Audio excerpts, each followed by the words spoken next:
You've been searching for the best way to generate passive income in your life and heard that real estate is a great way to do it. But you're tired of all the so-called gurus who are all talk and no substance. Get ready to celebrate because Kevin Bupp has spent 14 years successfully making it happen.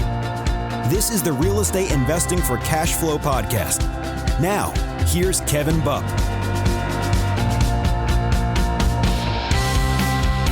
Hey guys, Kevin Bupp here, and I want to welcome you to another episode of the Real Estate Investing for Cash Flow podcast. Our mission is to help you build and maintain massive amounts of cash flow through income-producing real estate investments. Now, our guest for this week's show is real estate expert Lee Kearney. Now, Lee is one of the nation's most active and successful single-family real estate investors, having flipped over 7,000 houses in the last decade, totaling over $500 million in value. Now, additionally, Lee is also involved in many different commercial projects and has become known as a master at scaling real estate businesses, which is one of the many topics that we'll be covering in our interview today. Now, Lee is also known as the leading expert in understanding and leveraging real estate market cycles. Now, in today's show, we're going to discuss how Lee is preparing his investments and overall business strategies for the inevitable future recession. And so with that, guys, I'm super excited to get onto the show with Lee. But before we do, just have a few quick housekeeping items I'd like to run through. Starting off with the personal best. Last week, I had the honor of speaking at the North Star Real Estate Conference up in Minneapolis. Now, there were some awesome networking opportunities, lots of great speakers, just a great event overall. But I'll tell you that one of the most exciting parts of my entire trip was the opportunity to meet with a 94-year-old mobile home park owner with whom I've been a pen pal with for the past 4 years. And you might be asking, how the heck are you a pen pal with somebody? Well, you guys know that we do a lot of direct mail marketing here at our company. That's how we've acquired a lot of the mobile home communities that we own today, right? We do a lot of direct owner marketing, whether it's cold calling, direct mail, what have you. Well, about 4.5 years ago, we started mailing a gentleman. Actually, it was him and his brother. They were 90 years old at that time. They own a very, very nice mobile home park in the Minneapolis area. And after the first letter that I sent him, he responded back to me with a handwritten letter. So he responded to my letter with a thank you handwritten letter back to me. Well, he did not include a phone number, and so I took it upon myself to write him a letter back a few months later, thanking him for his letter. And essentially what came about is we created this pretty cool, unique friendship or pen pal relationship that we've never spoken on the phone. I've tried to push to get a phone number from him, but he's never shared it with me. However, the one thing he did share is he uses email, and so him and I also share emails back and forth. He'll send me pictures of his grandson and some fish that his grandson or kids just recently caught in the river that's near their house. I'll send him pictures of my two boys and our family, maybe a family vacation picture, things of that nature. So we have this cool relationship going back and forth, but we've never actually spoken or met in person. And so I reached out to him when I knew that I would be up in the Minneapolis area and let him know that I was going to be in town. I really only had one night available that I could get together and that I wanted to treat him to dinner and actually had the opportunity to meet in person. And I didn't know what to expect, but he responded fairly quickly and agreed to the in-person meeting. And so it was pretty cool. It's a pretty cool experience getting to meet him and talk to him about his community, about his life, about everything. So that was that was really the highlight of my trip up to the Minneapolis area. And so moving on to the professional best, this week will actually mark week 3 of our national property tour. If you guys have listened into the last couple episodes, and you know that we've made a switch internally with our operations to basically go vertical with our property management. We had been outsourcing our property management for the past year, and simply put, have had lackluster results and performance overall. And so we've made the executive decision to bring it back into house. And so over the last couple of weeks, we've been essentially making a tour, pit stop throughout our numerous properties that we own amongst many different states. And this week, we're going to be making our final tour. We're going to be touring parks in Indiana, Kentucky, Alabama, and Mississippi. And so keep tuned into my Facebook account. If you guys follow me on Facebook, you'll know that I've been doing Facebook Lives during these individual tours as I'm at each different community. I've also been actually throwing my drone up in the air and doing Facebook Lives while the drone's in the air, which is a pretty cool feature. So just if you're not friends with me on Facebook, go find me and follow me along as I do these individual tours. I'll share with you details of what we paid for the community, how we found it, what the value add component is, and how we're going to execute on it. So I think you'll really enjoy it. And moving on from that, guys, if you love what we're doing here at the podcast, at the Real Estate Investing for Cash Flow show, then take a minute, go subscribe to the show if you haven't done so already. That way you'll be notified whenever a new episode comes out. But also leave a rating and review on iTunes if you haven't done so already. Now, I know hundreds of you already have, but if you listen to this show and you feel it adds value to you and your life, please take a minute to leave a review, as it helps us attract more folks to the show, okay? And I'm going to read a review like I do each and every week. This one is one that was left by a screen name KCB Rentals. So I don't know the individual that left this, but it was KCB Rentals. And they say, invaluable wealth of information, to the point, and no wasted time. So that was a very, very short and concise review, but it was awesome. So I love that. So thank you so much for leaving that review. And lastly, guys, just want to remind you of the free 30-minute phone call that I offer each and every Friday, where you can get on the phone with me. No ulterior motives here, no strings attached. We can get on the phone together and talk about anything your heart desires about real estate investing, whether it's mobile home parks that we invest in, whether it's shopping centers, retail, commercial real estate in general, whether you're just getting started, trying to buy a home or a duplex, what have you. It doesn't really matter, okay? This is a way for us to connect and for me to hopefully pay it forward and help you out. So if you'd like to schedule that call with me, go to kevinbupp.com, and on the right-hand side, there's a button that says schedule call with Kevin. Simply go there and pick a time off my calendar and we'll hook up. And so with that, guys, I'd like to get on to the part of the show that you've been waiting for, which is our interview with Lee Kearney. So here we go. Now, guys, without further ado, I'd like to welcome our guest for today's show, Lee Kearney. Lee, how you doing today, my friend? Doing great.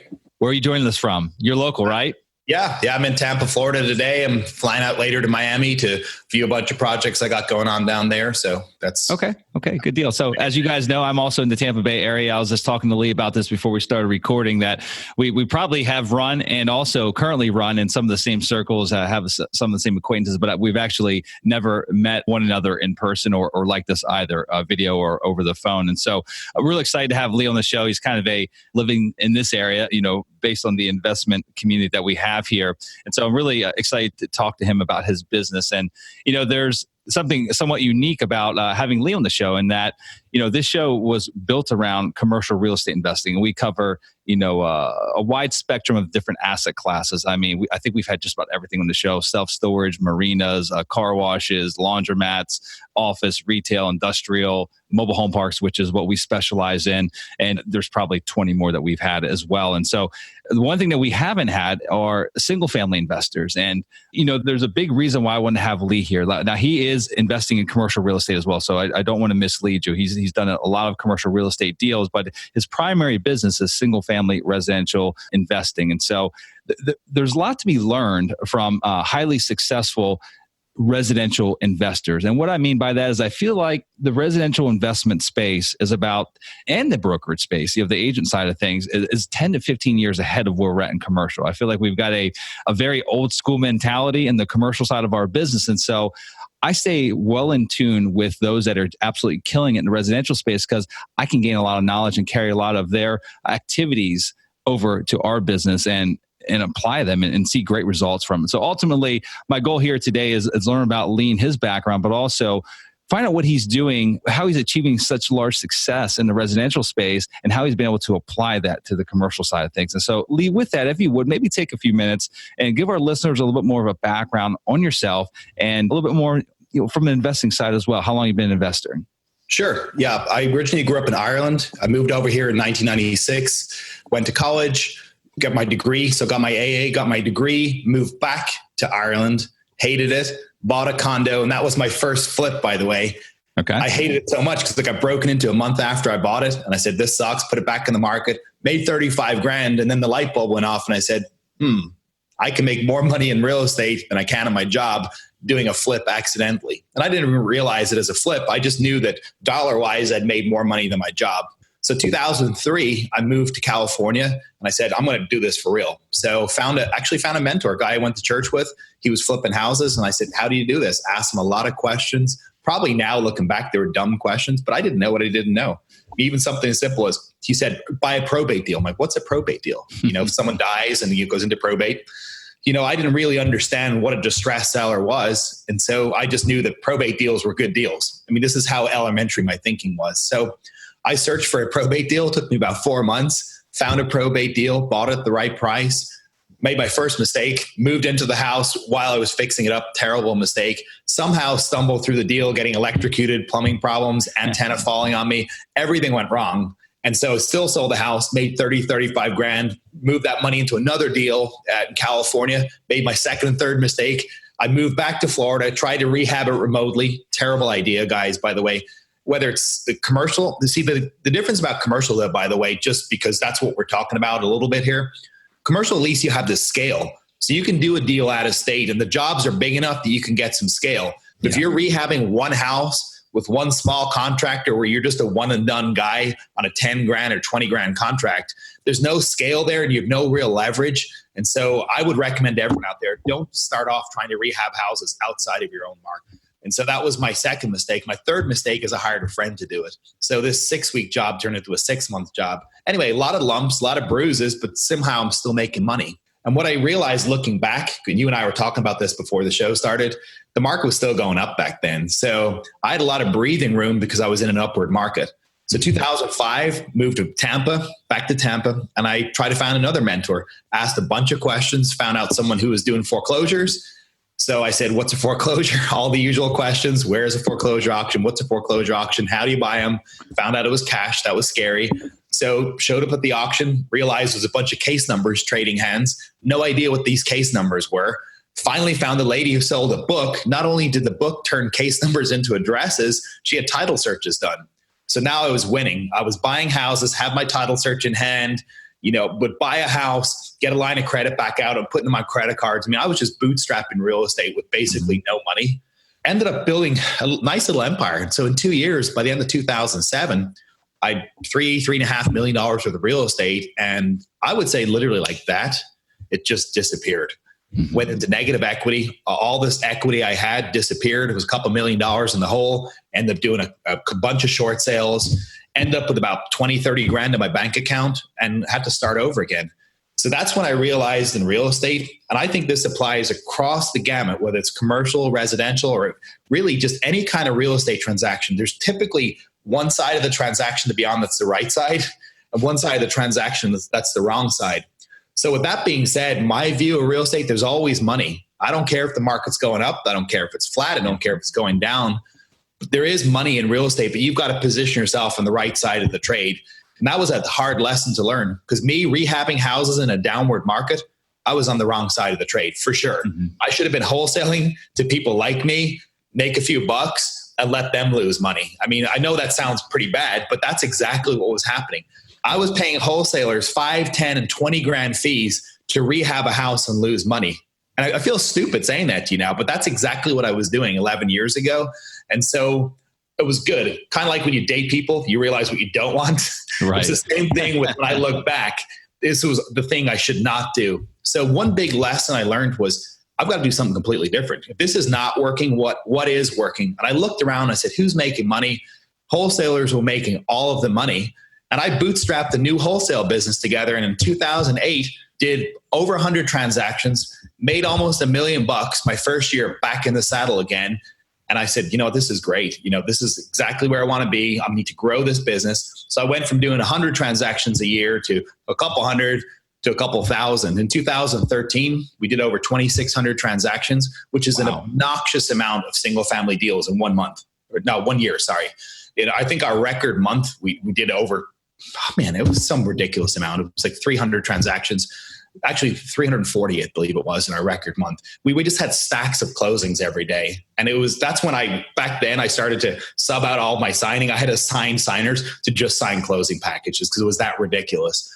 And so I got a lot of experience. When you talk about systems and processes, one of the big things that I hang my success on today is that I got embedded with a hedge fund, and it was, publicly traded fund and a lot of institutional processes. And they taught me how to turn a mom and pop single family business basically by force into an institutional type of business, because the spreadsheets they required of me, I actually had 2 people assigned to just filling out their spreadsheets. That's all they did was data entry.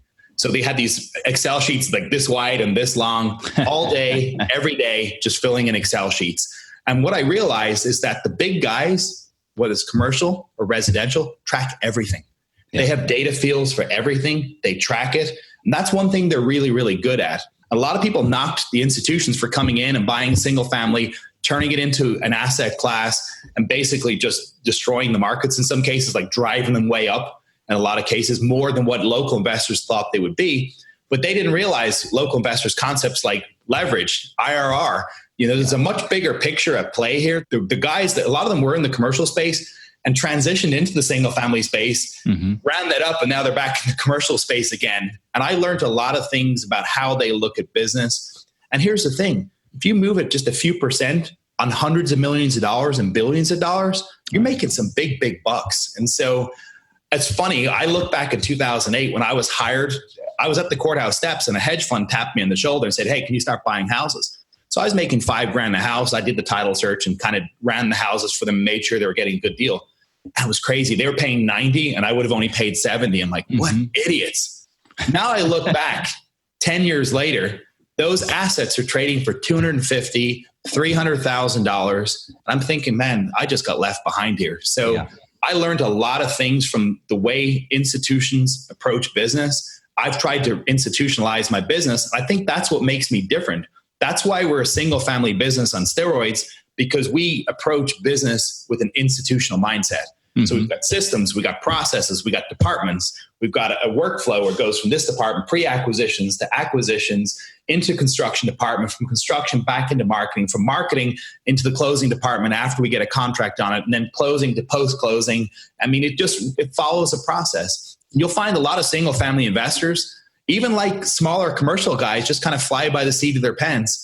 They don't have that kind of process in place. And I tout a lot of my success to just spending time on building systems. Even right now, just to give you an example today, taking down a 200 home package. So I'm building out some new process to track the lock changes, to track the initial estimates, the property preservation setup. I mean, because we're taking in all those single family assets at one go, I've got to change a few of my processes to make sure no houses get left behind, no lock changes get behind, no BPOs get left behind.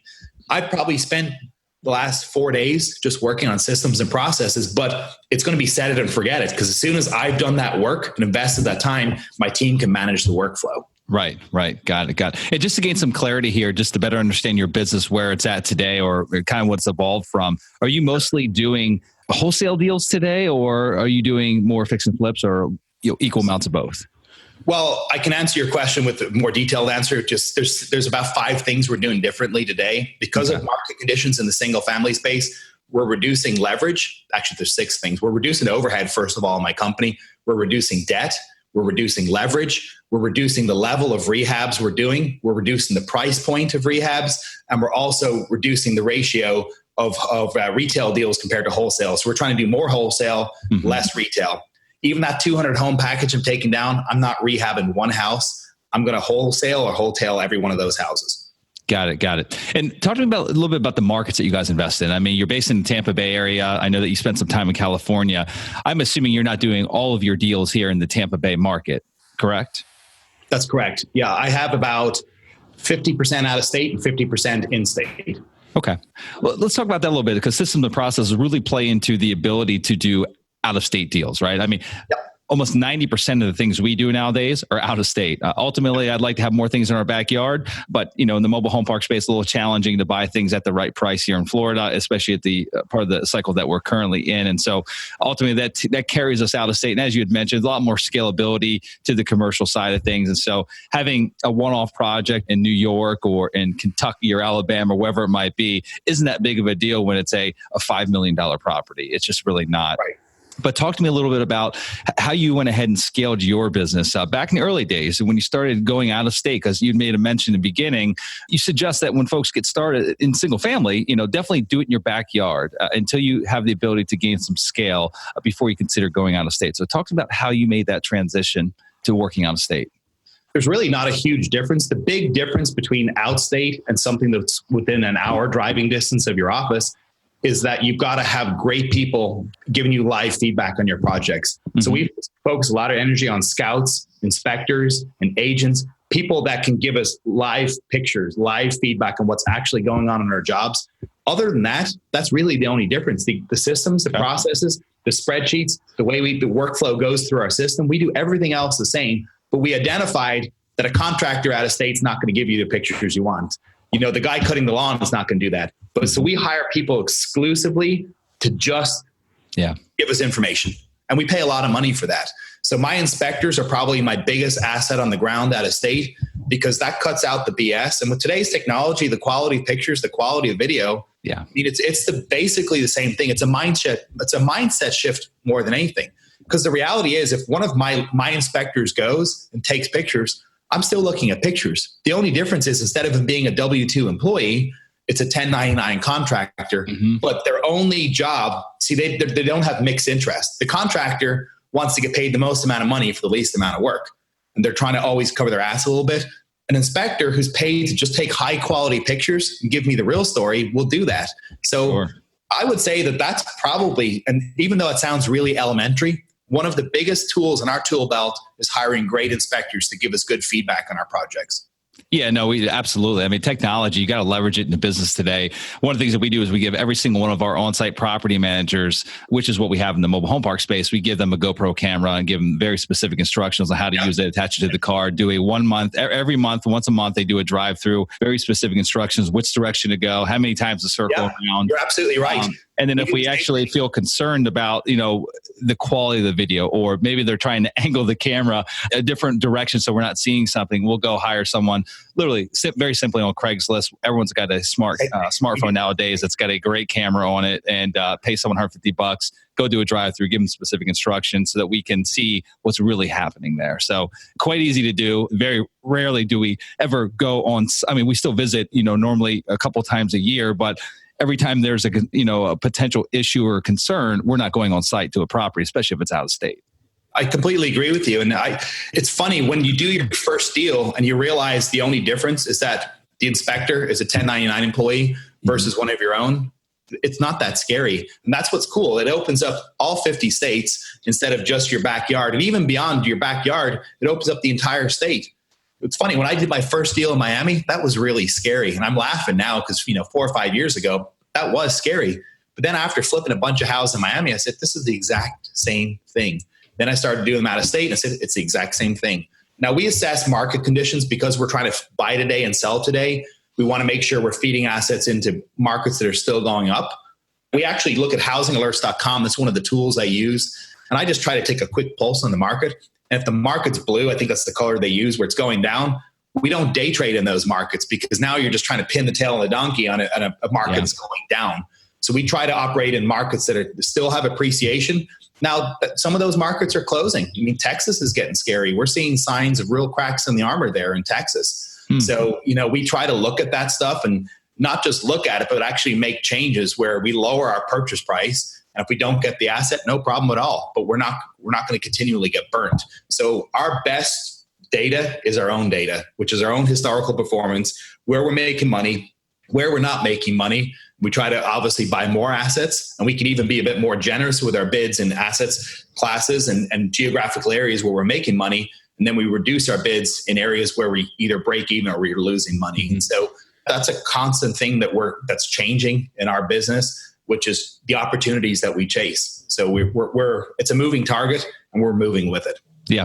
Are you utilizing some of these resources like housingalerts.com to also fuel your, the markets that you're investing in commercial real estate as well? I mean, do you typically follow, in your commercial side of things, do you follow the same markets that you're currently buying single family homes in? Oh, actually completely different. That's seller based. We've got some seller relationships that have access to good commercial deals. So we're chasing those sellers, and we're following their deals based on where the seller is buying. So yeah, we've got an access to some institutional kind of buyers that can really feed us some great commercial deals. So I'll go nationwide based on the deal rather than the geographical location. What are some of the marketing strategies that you guys are carrying over from your single family side? I'm assuming if you're buying that many single family properties, you're probably doing all the above, right? Direct mail marketing, cold calling, agents, you're buying off the MLS, pre-foreclosures. I mean, and all the above, everything else. There's probably another 10 things that you're doing, but are you carrying that over to the commercial side as well? Yeah, there's a couple of things we do in commercial. One, when everyone else says no, we say yes. When that's nice. When we buy anywhere, we'll buy anything in real estate. So we'll buy anything, from a car wash to an office so we don't limit ourselves to just single family. So we do the same marketing, for specific kind of sellers. We don't care what they own. If it's real estate, it's the right price. And I guess my mindset is a little bit different. Rather than chasing assets, I'm chasing sellers.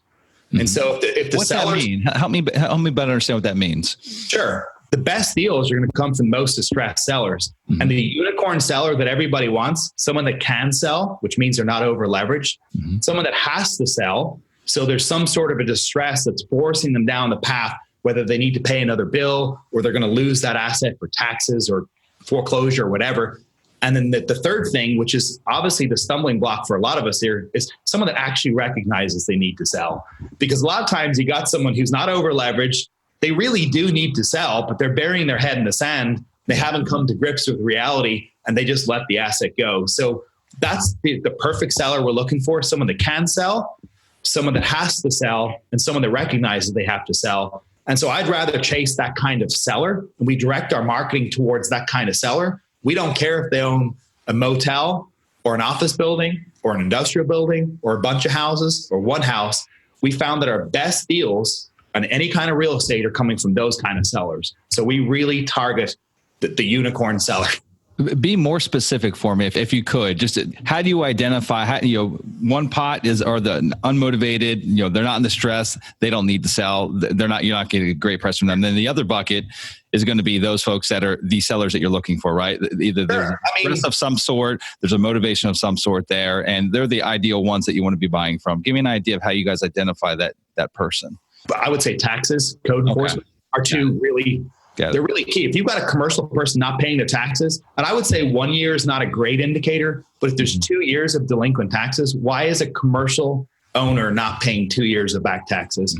Also, multiple code violations. There's an issue going on there if they're not maintaining their commercial property, because, those fines can really, really rack up. So we look for stuff like that. But then again, you want to make sure they're not over leveraged. And so that's probably the thing that nixes most deals, is that the people give up on their properties because they are over leveraged. The good news is today, a lot of these guys bought in at a time that was much lower, within the last, say, 5 to 10 years.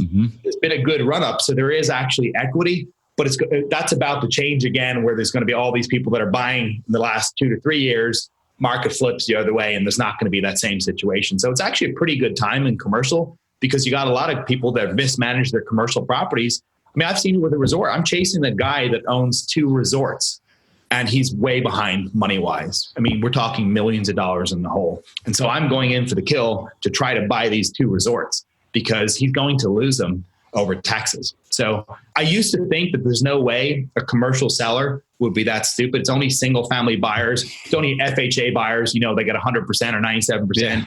But you know what? There's distressed sellers in every kind of real estate. Absolutely. And so once you change your mindset, you can apply those same marketing techniques. You're looking for the same thing. If you got a commercial building, just like a house, it's all boarded up. I mean, why is it boarded up? Do some research. Is it over leveraged? Who's the seller? Where do they live? I mean, what's going on with the building? And especially with commercial, by the way, because commercial is worth a big fat zero if it's vacant, because typically they're income-driven properties. So if there is no income and no tenant, that's a much bigger problem in my space. Especially you got a lot of triple net leases, and the maintenance goes downhill pretty quick on these commercial buildings. You've got a big problem there. Now with single family spaces, you can have a house boarded up for 5 years, and if it's in an upward market, it's actually benefited the seller. Right. You have a lot of these guys, they'll buy in these historic neighborhoods, they'll board up the house, wait for the values to go through the roof, and they've done absolutely nothing with the house and got top dollar for them. But I found the complete opposite with commercial. Commercial doesn't seem to go up in value for the most part. Again, I'm painting a very general brush. In fact, it's worth a whole bunch less when it's vacant. Yeah, unless it's some kind of prime corner, right? Where the actual underlying land value is higher than the asset or the real estate itself, the improved value. I was going to say there is exceptions like that, but if you got your standard building, let's just say it's a $5 million building with a $500,000 or $600,000 NOI on it, and there's no tenant, I've seen the same asset trade at $2 million. I mean, it's taken that big of a haircut because it's not occupied, because someone has to invest $500,000, $750,000 to bring it up to par. They have to attract the tenant, and the buyer has to bet that they're going to get in rent rather than looking at a strong triple net lease. And so, commercial you can get really good deals on that stuff because there's heavy discounts when it's empty. Mm-hmm.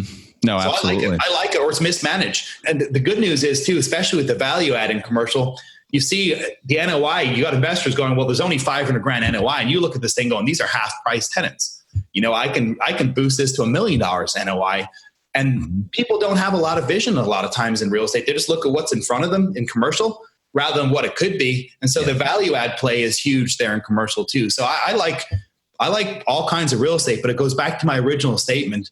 I'm chasing distressed sellers. That's what I'm chasing. I'm not chasing a geographical location. I'm not chasing a particular kind of asset. I'm chasing distressed sellers. Got it. That makes sense. What type of commercial real estate investor are you? I mean, as far as like from our standpoint, we're buying for cash flow. I mean, we are sellers. Everyone wants to sell at the right price, but ultimately we're buying for the long-term cash flow. Think of it as creating, a big fat annuity. How about on your side? I mean, are you typically looking for these distressed value add plays, add value, and then turn around and exit out of them? Or are you looking for a more long-term strategy? Yeah, I'm exiting out of everything today. I'm going to wait to build a commercial portfolio when I see things settle down. I think we're heading for another recession. And so I'm really looking at building a distress fund. My primary goal right now, which is outside of my day job, is building a distress fund. The goal is to get $500 million there to really scoop up distress deals when the market settles down. Let's talk about that a little bit. What does that look like in your eyes? I mean, every market's local, right? Every market's specific and separate from another. But what does that look like, generally speaking, to you as far as, what inning we're in and ultimately, what do you foresee happening? I'll give you an example. When I see all of these syndications right now, let's just take the multifamily space, for instance. Almost every person buying multifamily is syndicating 100% leverage.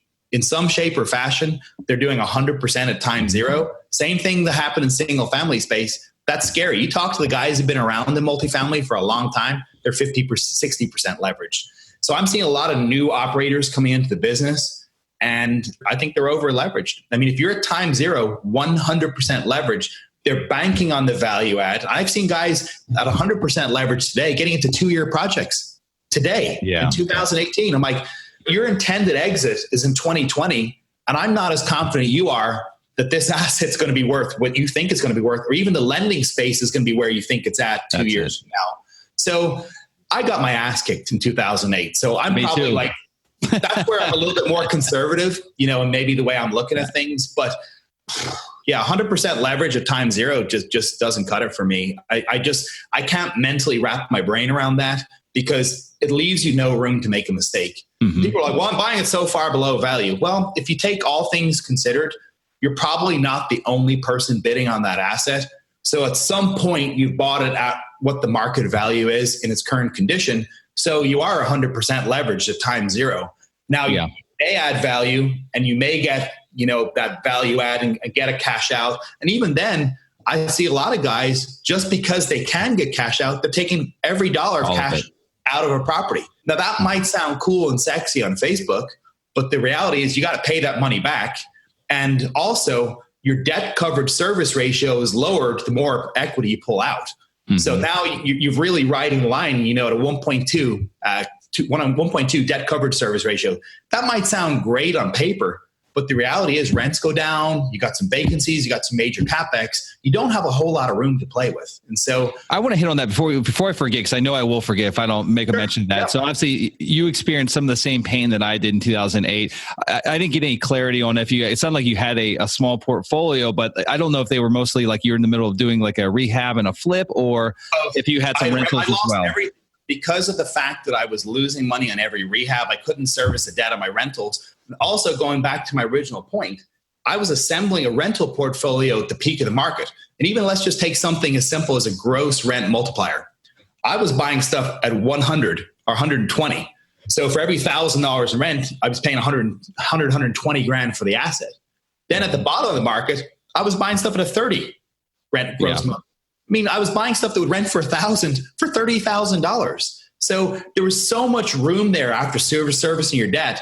It was basically impossible to not make cash flow on that. Well, where I was going with that is in 2008, 2009, 2010, following the recession, because I think there's the old investors that started investing prior to the downturn, went through the downturn and came out the other side, right? And then there's the folks that ultimately started buying in, let's say, 2009, 2010, right? At the bottom of the market, everything's still in an upward trend up until this point in time. What we experienced, we had a very large single-family rental portfolio as well as apartments as well, from basically north here, a couple counties, all the way down to the Fort Myers area and everywhere in between. So we are spanning, I think, a total of 6 or 7 counties. And some of those areas, a lot of them, we experienced declines in rents. I mean, like our rents actually went down. We did the same. I'm so glad you mentioned that. My most extreme example, I had a 4-bedroom Section 8 at $1,450 a month. About 2 years later, I was renting the same house at $800. Yeah. And it's funny, you talk to guys today and they're like, that's never going to happen. I'm like, I've seen it happen. That was about a 45% cut in rent on one asset.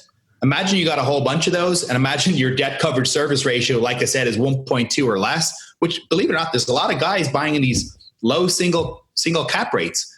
To me, that's absolutely crazy. But what would I know? Again, it's different perspective there. Sure. And it's kind of like going back to what the banks did back when they were assembling, big packages of second mortgages. They're like, well, there's safety numbers. If we put a whole bunch of them together, no, it's still just a big pile of crap. And so if you've got a whole bunch of houses that are over leveraged, that's even worse than having one house that's over leveraged. So I think that there's a lot of lessons that you can learn from looking back in history. And I'm seeing a lot of the same mistakes being made today. That doesn't mean everybody's getting wiped out, but I think there's going to be some inexperienced, altruistic, the sky's never going to fall down kind of investors that are going to get a harsh reality coming in the next 2 to 3 years. Yeah, no, absolutely. So I want to talk a little bit about the scaling of your operation. I mean, obviously to do that, like you're not just one man on an island, right? You've got a team behind you. Talk to me about how you've been able to not only attract talent to your team, but keep that talent. And I think that's an important part of it. I think a lot of people ultimately, there's a couple of reasons why they never scale their business, right? Like they're working in their business, not on their business. And it's either they never feel like they have enough money to hire the people they need, or they just don't even know how to find the talent that they ultimately need and how to keep that talent in-house, right? And so those are both big problems. But at some point, you can't grow unless you bring additional staff, additional team members into your organization, but then keeping them another challenge. So tell me how you do that. I focus on 3 things: systems, processes, and people. And all 3 are important, because if you got great systems, but you don't have good processes, you can have like the best software in the world, but if you don't have a good workflow and a good process to use that software to its best capability, you're wasting your time. And even if you got those first 2 things, but you don't have great people operating those processes in those great softwares, you're dead in the water. Or you bring in amazing talent and you have no systems and processes. What's going to happen with those people? They're going to leave. Great people don't stay in crappy organizations. Great people typically don't work for jackass owners. They want to work for organized people with a vision and a direction they're going with their business, someone who's motivated. It's very hard to tell your staff, I want you to show up, and you don't show up at the office. I want you to email me right back, and they can't get a response from you. I try to really emulate exactly what I want my team to do. And that way, then they can follow me by example and not by just what I say. Also, as far as running an organization, you do need some key people at the top. Not that I'm into a hierarchy, but you need a great chief operating officer. If you want to step out of your business at all, you're going to have to pay for that. That's a 6-figure plus salary. You're not going to get a 30, 40 grand person to run your company because they're just going to go start their own thing. You got to pay them well. You got to bonus them on their performance of the company. These are just non-negotiables at the top of your organization. Yep. And the big thing for me, which is interesting for a lot of people, most of my people are not real estate people. They're just highly organized, highly motivated people. And I showed them my processes, my systems. The problem is, even just taking closing processes, for instance, on the buy side where we close it, a transaction coordinator on the buy side, transaction coordinator on the close side.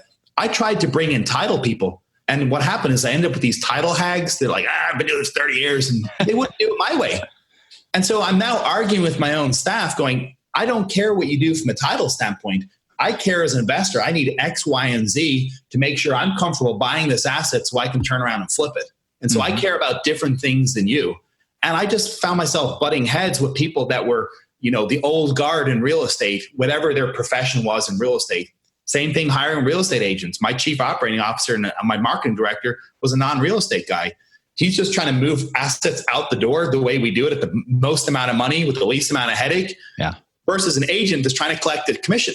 Your interests are not aligned. Property managers. I hired non-property managers to manage my properties because by nature, property managers get rewarded when there's repairs.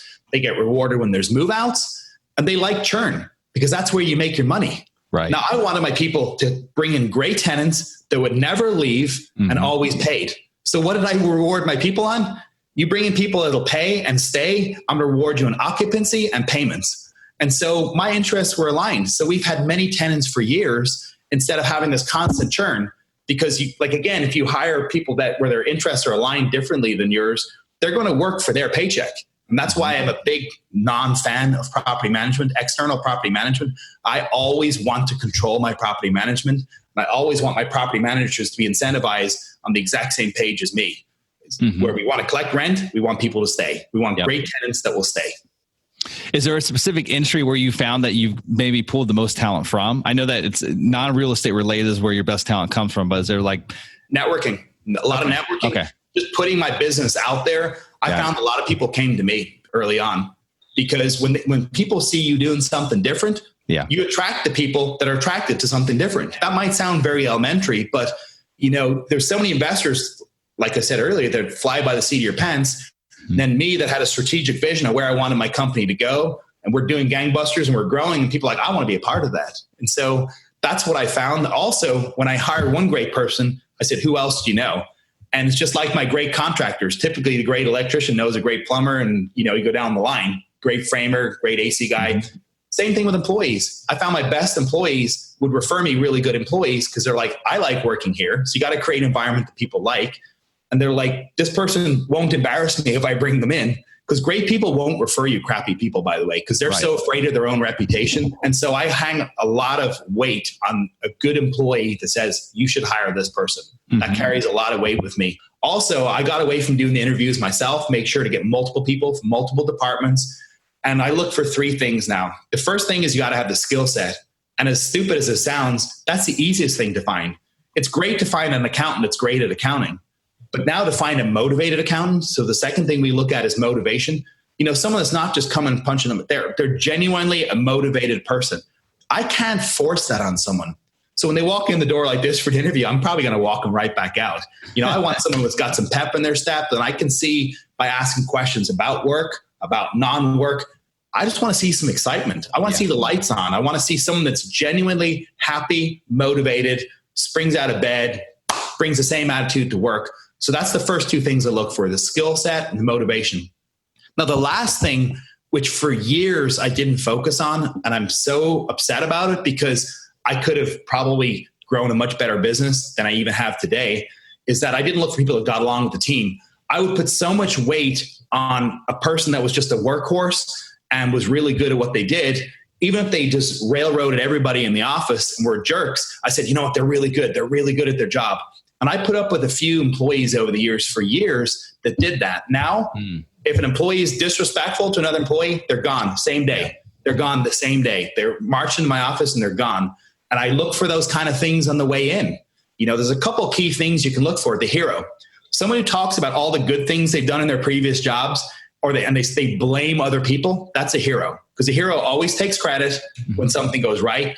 Always blame someone on the way. When something goes wrong, it's never their fault. It was that department or that department. It was my boss. My boss was stupid. No. So I don't hire those people.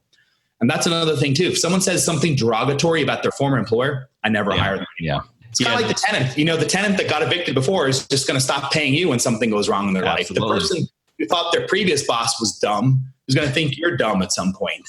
And so then you got the hermit. I look for the hermit. The hermit is a person who doesn't communicate with anyone. They just sit in the corner. The problem is with those people, if there's something majorly wrong, they won't tell you. They won't tell anybody. They just come to work and sit there. And in a small organization, small to midnight size organization, that's really destructive, because you find out 6 months later that something catastrophic happened and they just sat there because they were too afraid to tell anybody. So that's the 2 things I really look for. Beyond the motivation, I'm looking for someone who's genuinely a nice person, because that's so important in our organization. I want people, part of what people do, they come to work 40, 50 hours of work. a week, they come to work with people that are jerks. They're not going to enjoy that environment. You could be the best boss in the world, but if they're sitting beside someone who they don't like, or is just genuinely not a nice person, that's very hard to keep good people in that environment. So I've taken that X factor, that third thing, and really focus a lot. Will this person get along with my team? Is this person a nice person? And if they don't pass that smell test at all in the interview, they're not getting hired. No, I love it, man. I love every bit of it. So no, we follow a lot of the same principles and philosophies that you just shared there. So, and ultimately we made some mistakes in hiring earlier on, and we learned from those mistakes. And I think we're very in tune now with what we're looking for. We've got an awesome team here, and everyone gets along. We have fun together, and that's what it's really all about, right? I mean, finding not just the talent and the skill set, but like a team that actually blends well together. You know, more can be achieved by a team of 5 that work together as a team, pointing the same direction, than a team of 15 that all have the skill set to do it, but aren't directly aligned with one another, right? They're always like banging heads on topics and can never make forward progress. And that's tough too. Now, I think that there's a balance. You hit on that for a second. There's a healthy balance of competitive interest within an organization. In other words, I want, the marketing department to want to spend my money, and I want the accounting department to want to keep my money. Yeah, exactly. Those competing interests are very healthy in an organization. But what you don't want is someone trying to make themselves look good and someone else look bad. But I think that there's always a balance in an organization. If you've got a really healthy organization, there is competing interest, and every department's fighting for what they need to make their department kick ass. And I'm okay with that, by the way. But if you let it go to an extreme, where you have a hero in that department, they're like, well, I did this, and this person, the accounting department dropped the ball over here. And I try to really just just get rid of that stuff. I always try to victim mentality doesn't work for me. Simply put, victims, get out. And what I do is I point to problems in an organization. I don't point at people. And I try to be very, very good about that. I'll praise people, but I'll point out problems, not point out people as being a problem. Right. Now, ultimately, if they are the problem, we'll set down a process where they got to leave, but I won't, definitely not in public. You praise people, and I point out problems. Problem out there. Let's deal with the problem. We'll get on the same side of the table and we'll deal with the problem, but I'm not pointing fingers at you. Yeah, no, absolutely. All great stuff. I want to be respectful of your time, Lee. And so I've got one last question I want to ask you before we wrap things up here. Going back whatever year you started buying real estate, I don't know if you mentioned the actual year that it occurred. If you could go back in time, knowing what you know today, after being through the downturn, after working with a large hedge fund and ultimately scaling your business in a very big way, what advice would you give yourself back in year one when you were just getting started? Focus on raising large amounts of money for when the downturn comes. Okay. Yeah, the mentors in my life, 3 and 4X'd their net worth in the last 10 years. Okay. Very, very interesting. And you said you're working on that right now, correct? Absolutely. I've learned those lessons. I've been planting those seeds for the last 2 years because I saw people go from $10 million, in some cases to $100 million, people $100 million to $500 million. I mean, people less than billions of dollars to billions. I mean, people I know personally, and they did it because they threw large amounts of money at real estate, whether it was commercial or single family or dirt, or basically anything in real estate. You could have thrown a dart. 2008 to 2011, I would argue, minus some anomalies, if you're in any kind of a swing state like California, Florida, Arizona, Vegas, just to give you an example, Vegas went from 280 down to 80. Yeah. I had personal friends buying $10 to $20 million a day of real estate at the foreclosure auctions because they're buying it at 80, 90, and they wrote it up for 2 or 3 years and sold it 150, 160. Now it's back up to like 250 again. So, that's a big lesson I learned you got to be aggressive in real estate when there is a downturn. And that's where the big money is made in downturns. All of my close mentors that really have tried to teach me, they said the big money in real estate is not made at the top. It's all made at the bottom. And so I've tried to really, really understand that. Also, another thing they told me, which I found was key, they said it's not important to call the bottom. Because when real estate's in distress, you're going to find it's just bouncing off the bottom for a couple of years. So it's actually not that important. Like, today is the bottom. No, it's not like the stock market. It'll be kind of crappy for a couple of years. But at the top, they said it's really, really important to call the top of a real estate market. So I focused on calling the top, which I did about a year ago. And I've already been doing plenty of things in my business to prepare for that. But at the bottom of the market, you have plenty of time to be able to scoop up those assets because it's going to fall into, that foreclosure cycle. Things are going to be distressed. The REO is going to hit the market. People are going to be afraid of real estate. There's not going to be lending. So prices are going to be depressed for longer at the bottom than they're going to stay at peak pricing at the top. So that's my advice to everyone out there. It's not important to call the bottom, but it's really important to call the top. Yeah, no, that's great advice. And Lee, how can folks learn more about you, your company? What's the best website to reach you at? Sure. www.flipuриncome.com. So again, that's flipuриncome.com. And that's where I teach a lot of the stuff we're talking about today: systems, processes, people. For people who want to do one deal, we got an educational platform for that, which is a quick start program. For people who want to scale up their business, I got a masterclass, which I personally teach. So actually I'm doing that this weekend, Thursday, Friday, Saturday. So yeah, I love the space. I like teaching people how to do what we do, how to scale their businesses.